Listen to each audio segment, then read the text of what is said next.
Don't reinvent the wheel. But for the love of God, don't make another wheel. This is what most advice sounds like for any creative project. Writing, painting, interpretive peanut butter sculptures. Doesn't matter. The teacher tells the student to follow the rules, but at the same time, make something new and special. Short of becoming schizophrenic, how do we do this? How do we subvert a viewer's expectations while not telling a story that makes absolutely no sense? Well, today that's exactly what we're going to teach you, my not quite schizophrenic storyteller, by going over when to use and when to avoid the unexpected in your stories, whether it's plot twist endings, taking a new approach to what your audience expects from a given genre, or surprising your readers with a different take on a familiar character. But first things first, let's try not to trick our audience and make an absolute dumpster fire of a story for the simple sake of being different. That's like wearing your tighty whities on the outside of your jeans. Sure, it's liberating, but nobody wants anything to do with you, and you're still getting wedgies from your coworkers and boss. In order to trick our audience and get away with it, we first need to make sure we earned tricking our audience. Think about this in terms of your friends group. They can get away with saying things to you like jokes and insults that would get a stranger a swift kick to the HR department. I know you kids don't get in fights anymore. But the point is that your friends have earned the right to make fun of your small ears, terrible taste in women, and the fact that your dad specifically mentioned you in his goodbye letter before he left for Mexico and remarried a Dutch Kipper Baroness. Strangers haven't earned that right. In the same way, you need to give your audience a great cast of characters and a great story that hits the marks for your genre before you go tweaking or uprooting expectations. Let me know that you can tell me a good story before you start leading me off the beaten path. The way I like to think about this is a simple framework of an audience's expectations, the building of trust between an audience member and storyteller, and finally, the subversion of an expectation by providing a believable twist. Duck and cover, because we've got some spoilers coming up. Why this matters is because I never learned that Private Ryan made it home safe and John Miller died if I don't watch the movie to the end. I don't learn that Malcolm Crowe has been a ghost this entire time if I lose interest 15 minutes into the movie. I don't learn that Alfred Borden is actually two men if I get bored during John Cutter's opening monologue. But honestly, how could you? It's Michael Caine! With that in mind, also remember that a great twist cannot fix a bad story. Ask M. Night Shyamalan. And that's because your audience isn't going to keep reading or watching for more than 30 seconds if your story isn't making sense or blatantly takes a dump on their expectations for a sci-fi, adventure, or mystery story. Now, let's just say you nail this part. You hit it out of the park like it's a homeless man sleeping on a bench, and you think you've got a neck-breaking twist that would make your chiropractor proud. How can you be sure? Well, there are some pretty straightforward tips and also some less obvious measures for subverting your audience's expectations. The clear one being that a twist should make sense. Great twists and subversions aren't the craziest thing that could happen, they are the craziest thing that would happen. Let's do another example. We get to the end of The Empire Strikes Back, and Luke says something like, "You killed my father!" And Darth Vader can either say, "No, I am your father," or he can say, "No, your father was killed by a flock of flamingos that he owed a gambling debt." Twist number one is the craziest thing that would happen, because all the pieces have been presented and laid out like a trail of breadcrumbs for our audience to follow. Everything makes sense, and the whole story seems so much different now that we learned this little nugget of info about Darth Vader and Luke. But, as we look back at the story, the signs are all there, like when Jamie dumped you before prom. Twist number two is admittedly crazy and probably would have fit right in with any of the recent Disney Star Wars movies. I would never have guessed flamingos even gamble. The twist catches me completely off guard, and well, that's the problem. It's one of the craziest things that could possibly happen, but it has nothing to do with our story, our characters, or what our story is trying to say. A twist needs to be two opposite things at the same time, predictable yet surprising. This means that the twist makes complete and total sense, but only when an audience member looks back at the story and sees all of the clues that they overlooked on the first run-through.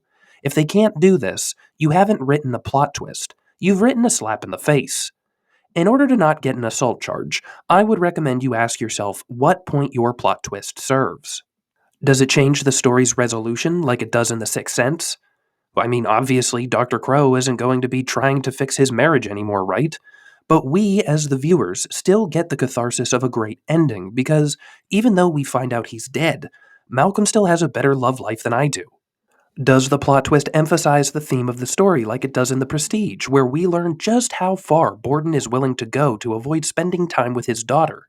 Or does the twist cause everyone in the audience to collectively facepalm like in All the Usual Suspects when the man we were looking for was right in front of us for nearly 2 hours, but getting fooled makes the story all the more fun and impactful? If a twist doesn't enhance the message, deepen the emotional impact, or effectively resolve a major loose thread, then ask yourself if it should really be there. Ideally, a plot twist can do all three of these things. So now let's change gears and look at how we effectively set up a plot twist ending, a new twist on a traditional genre, or take a new approach to a tried and true archetype. Let's start small and move on from there, because characters are the elastic waistband of our story, holding together all the fabric and seams of an otherwise stained and jumbled mess of boxer briefs. If we mess up a new take on an old archetype, it can result in anything from indifference towards a character to death threats from die-hard fans. Imagine if Aragorn were portrayed as a gigolo, Superman was written as a drunk, or Jack Sparrow was a lawfully good judge and father figure of the year. These expectations are why we need to understand an archetype before we can start messing with it. There are traditional things that an archetype does, be it provide life advice, be an innocent target in need of protecting, or only fighting as a last resort. Think of these like the Dark Messiah, a character that usually leads his people on a quest for good, instead decides to take out an entire planet. A defenseless child grows to learn how to protect herself and her guardian. The knight that vowed never to kill changes his mind when his buddy dies. The changes are sensible and subtle. We are aiming our characters 1 degree further north or south on their voyage so that they run near parallel to a traditional archetype, but manage to end up at a destination hundreds of miles away. The same goes when approaching a genre. There are certain things an audience expects when going to see a horror, mystery, or kids' film. This is why movies like Cabin in the Woods, Knives Out, and Shrek stand out amongst other stories. Your audience anticipates certain things to happen in a given genre. The funny guy dies first, the damsel in distress, the butler did it. So, when these things don't happen, it gets a viewer's attention and makes the story stand out in their mind as original.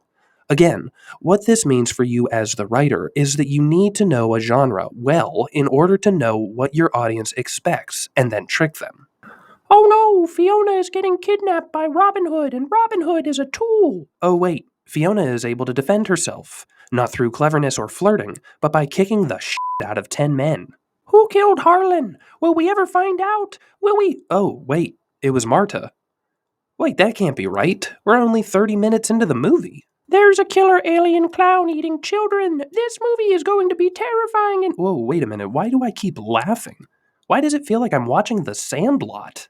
As you write or outline your story, look at opportunities where you recognize this always happens at this part in the story, and then pivot. The hero hits rock bottom, and now they're supposed to pull themselves together. What if they don't? These two characters are supposed to fall in love. What if they don't? Just like with plot twist endings, a genre subversion shouldn't be completely unpredictable. They should be possible, but unexpected. Game of Thrones and Attack on Titan really shook their audience early on by showing that even central storyline characters could die. This set the tone for the stories that this ain't no fun tale about overcoming monsters. Anyone can die at any point for no reason other than this is reality. Shrek did this simply by putting up a middle finger to everything Disney had ever made. Snow White sang to birds, Fiona eats her eggs after blowing her up. The White Knight saves the princess? No, the White Knight sends an ogre to save his damsel in distress. There's a bloodthirsty dragon guarding the castle? Oh, she's thirsty, all right. Everything we ever anticipated from growing up on Disney movies was subverted in this film, and that's why it's become such an icon in storytelling. In your own stories, it's important to realize that tricking your audience is just like any romantic relationship. All you have to do is make it look like you're normal and everything is going according to plan. Then, once the wedding papers are signed, bam, you hit them with 2 divorces and bankruptcy claims. Get your audience to trust you. Let them believe you are taking them through a traditional story where everyone lives, the good guy wins, the mystery gets solved at the end. Then, after the foundation has been laid, you pull the rug out from under your audience in a way they couldn't have seen coming, but makes complete sense once it's happened. Thank you guys for watching. Subscribe to the channel for more video tips on storytelling and check out my book on Amazon if you want to support the channel. Until next time, keep telling the best stories possible. The end.